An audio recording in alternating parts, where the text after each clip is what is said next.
Salamu alaikum warahmatullahi wabarakatuh. Hii pool inapeleka kwa mabloggers walinda wananchi, ni wajinga sana sana mabloggers linda wananchi ambao iko kwa TikTok hapa ni fala sana. Hawa watu ni mavi sana, hawa watu ni wajinga sana, na mimi nawaambia wote mabloggers walinda wananchi hapa ni wajinga sana, tena wengi yao ni Waluya.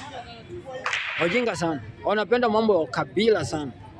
Kuna siasa zingine wanachapa hapa ya ukabila zaidi sana. Ima bloggers sawa.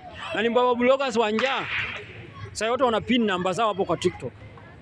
Kazi yao ni kutafuta pesa, lakini wanajifanya hapa na wanajua siasa. Wanajifanya hapa wanajua siasa, lakini kazi yao hapa wakapo juu ya business. Hizi mabloggers walinda wananchi ambao wako kwa TikTok. Kazi yao ni kupin namba zao hapa na kuongea ujinga na kuongea chenzi. Wanagombana hapo, wanagombananisha hapa Wajaka sahi na Waluya. Wanapewa Wajaka na Waluya sahi wanatukanana kwa TikTok. Ama bloggers walinda wananchi ambao iko kwa hapa TikTok. Wako na ujinga sana. Wengi hao ni Waluya. Wako na ufala sana. Wako na hiyo ujinga sana. Na waje tuongee tuwakomeshe kwa sababu umezoea hii kitu.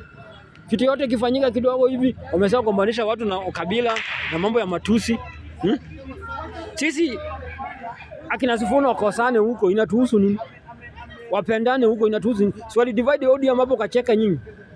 So ni time yenu ya kudivide na time yenu ya kunyoroshana, unaongeza mambo ya ukabila hapo. Wakati nyinyi ulimaliza ODM na ujinga zenyu.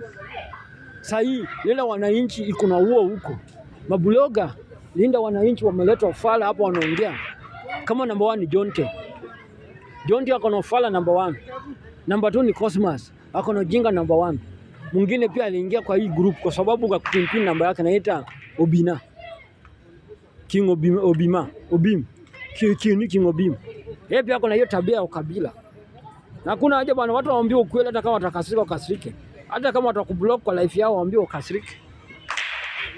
Hao wote nimetaja chama yao, hata si watu wa ODM, hata si watu walinda wananchi.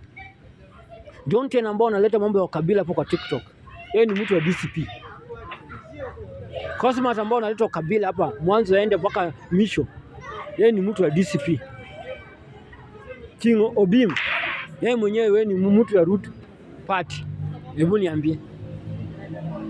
So hao ndio wanaleta ukabila hapa, kutukana Orengo, kutukana Babu Wino, kutukana Wajaka. Sifuna akitolewa, kwa hiyo kitu yake imetolewa. Kwa hiyo inatuhusu na nini?